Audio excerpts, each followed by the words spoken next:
Olá, tudo bem? Meu nome é Juliano Fontes, sou trader esportivo profissional, autor do livro best-seller Invisto em Futebol e do site investimentofutebol.com. E eu estou gravando esse vídeo para mostrar para você uma estratégia de tênis. Então vamos lá. Bom, essa estratégia que eu vou mostrar aqui agora, ela é ideal para jogos de tênis masculino. Essa estratégia não é muito boa para tênis feminino porque é mais imprevisível, simples, não de duplas, em quadras, preferencialmente em quadras rápidas e que tem um claro favorito contra uma zebra. O favorito ele tem que ter uma boa conversão de breakpoints e ele tem que ter preferência por jogar em quadras rápidas. Então o jogo vai ser em uma quadra rápida e a preferência do favorito também é por quadras rápidas. E as zebras, a gente tem que observar a quantidade de breakpoints salvos. A estratégia consiste em, quando a zebra estiver realizando o saque, a zebra estiver em serviço e o jogo estiver no breakpoint, 0,40 ou 15,40, preferencialmente 0,40, a gente vai fazer um back a favor do favorito. Se o favorito fizer o ponto, nesse caso aqui o favorito vai ter 3 breakpoints, então ele vai ter 3 oportunidades de ganhar o game, e assim que ele ganhar, a gente fecha o trading. Se a zebra empatar, fizer 40-40, a gente fecha com prejuízo. Então vamos agora entrar no site da TP Tour para a gente observar alguns números. Eu peguei o Silic, um jogador para a gente observar. Eu sempre coloco o ano de 2015 e na quadra rápida, na superfície rápida. O histórico do jogador há mais de 5 anos não importa muito. O que importa é o histórico recente do jogador. Quando a gente for fazer análise para essa estratégia, a gente sempre vai olhar o retorno do favorito, essa parte a gente olha do favorito, e o serviço da zebra. Então essa primeira coluna da zebra e a segunda coluna do favorito. O favorito ele tem que ter a conversão de breakpoints alta. O ideal é que seja 40% ou mais. Então aqui está 41%. Se tiver um jogo que o Silic é o favorito, ele se encaixa para essa estratégia porque ele tem a conversão de breakpoints alta.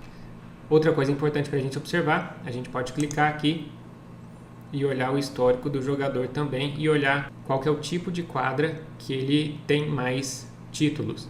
Então a gente pode ver que a superfície rápida é onde ele ganha a maioria dos títulos, então é a quadra preferida dele também. Então se tiver um jogo com o Silic favorito, ele pode se encaixar muito bem nessa estratégia. Vamos observar outro jogador aqui agora, o Donald Young. Então eu sempre marco o ano de 2015, superfície rápida. Essa estratégia ela é só para superfície rápida e a gente olha a quantidade de games vencidos no serviço. Se tiver acima de 80% é muito alto. O ideal é que seja abaixo de 80%. Então, como aqui está dando 76%, que é um número relativamente alto, mas para a nossa estratégia é bom. Então, um jogador, a zebra no caso, se ele tiver abaixo de 80% nesse campo, é um bom número para a gente também. Então, em um jogo em que o Young é a zebra, ele se encaixa bem para a gente fazer essa estratégia também. Agora vamos observar um outro jogador, Ilo Karlovic. Ele é um jogador que tem números muito bons. Eu vou colocar aqui o ano de 2015 em superfície rápida. Olha só, ele tem um saque muito potente. Karlovic é um monstro, então ele tem serviços ganhos 96%. Então se tiver um jogo que Karlovic é a zebra, ele não se encaixa nessa estratégia, porque está muito alta a quantidade de serviços ganhos. E se tiver um jogo que ele é o favorito, ele também não se encaixa porque a conversão dele de breakpoints é baixa. O ideal é que seja 40% ou mais. Esses números que eu estou passando são números que servem de referência para a gente, mas não são obrigatórios. A gente tem que observar outros fatores também, o fator humano, olhar o histórico recente do jogador, se ele está numa fase boa e tudo mais. E além disso, observar o jogo também. Mas, de qualquer forma, a gente pelos números já consegue definir se vai ser uma boa estratégia ou não para os jogadores. Outra coisa que eu observo muito também, nesse torneio que está acontecendo agora, que a grande maioria dos jogos são em quadras rápidas, a gente está vendo que está acontecendo muita zebra, Os favoritos perdendo os jogos, Kevin Anderson perdendo também, o Silic contra o Young ganhou, mas ganhou muito apertado, então a gente está observando que está dando muita zebra e os favoritos eles estão com dificuldade de ganhar. Isso significa que a quadra está extremamente rápida. É quando acontecem mais zebras. A gente tem que ficar atento a isso também. E quando a gente for fazer essa estratégia, é bom a gente olhar o head-to-head também, olhar o histórico recente do confronto dos dois jogadores. Por exemplo, o Silic contra o Young, olhar o confronto recente deles.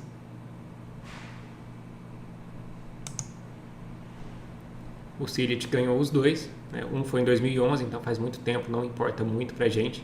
E recentemente ele ganhou apertado do Young. Esse número aqui é importante pra gente.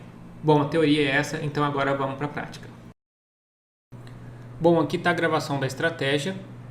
Esse é o jogo do Mackenzie McDonald e ele é o favorito, então ele estava recebendo o serviço. Eu vou dar play aqui no vídeo. Ele faz um ponto, né? Então fica 40-15. O ideal para essa estratégia seria 40-0, mas 40-15 funciona também. Ou seja, ele vai ter 2 breakpoints para ganhar o game. Nesse momento eu fiz o investimento. Então eu coloquei $100 com a odd a 1,58.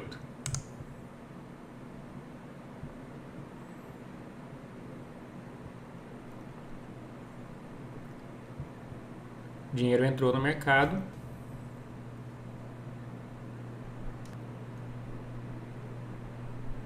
Olha, vou pausar aqui de novo. O Mackenzie McDonald fez o ponto, ganhou o game. Vou continuar o vídeo aqui agora então. Olha, já apareceu o meu potencial lucro aqui de 9,72. Eu espero um pouquinho para fechar. Já poderia ter fechado agora, mas eu esperei um pouquinho. Na hora que o lucro atingiu esse patamar de $10, né, ou seja, 10% em cima do meu investimento, eu fechei a operação.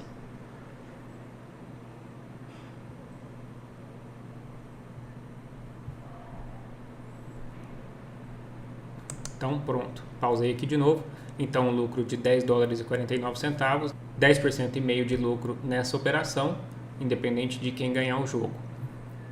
O interessante é que nessa estratégia, o próximo game, quem vai sacar vai ser o Mackenzie McDonald, que é o favorito, ou seja, nessa estratégia a gente pode manter o nosso investimento em aberto, a gente pode manter o nosso back em aberto, e se o favorito, como ele vai fazer o serviço, a gente pode esperar ele abrir 1, 2, 3 pontos de vantagem, ou talvez até ganhar o game, e a gente fechar a operação. Mas isso depende muito da leitura do jogo e da estratégia do operador também. Mas para essa estratégia, eu fechei assim que eu atingi o meu objetivo.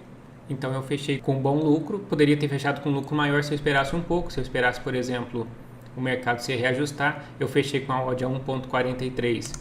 Vou dar play aqui no vídeo. E a odd já caiu rapidamente aqui para 1,38. Então eu poderia ter fechado com um lucro maior ainda. Mas não era a minha estratégia no momento. Vou voltar o vídeo aqui um pouquinho atrás. Se nesse momento aqui, que eu tinha acabado de fazer minha operação, e a zebra empatasse o jogo, fizesse 40-40, eu poderia ter fechado a operação com um pouco de prejuízo, talvez 5 a 6% de prejuízo. Mas eu vou adiantar um pouquinho aqui o vídeo, eu acabei fechando com 10% de lucro. Isso é uma falha, tá? É uma falha porque o nosso retorno é maior que o nosso risco. O risco e o retorno eles sempre caminham junto, mas essa estratégia é uma estratégia que o seu retorno é maior que o risco. Isso não deveria existir no mercado, mas existe. Lógico que a gente sabendo disso, a gente aproveita esse desajuste do risco e retorno, mas teoricamente ele não deveria existir. E a gente aproveita esse momento então para a gente fazer nossa operação lucrativa. Esse tipo de trading a gente consegue acertar muito mais vezes do que errar. E além disso, quando a gente acerta, o nosso lucro é maior do que o nosso prejuízo. Então, é um trading de valor fazer essa operação. Como eu disse, é uma falha e no fim é bom a gente saber disso para a gente conseguir fazer as nossas operações lucrativas. Espero que você tenha gostado dessa estratégia. Um abraço e até a próxima.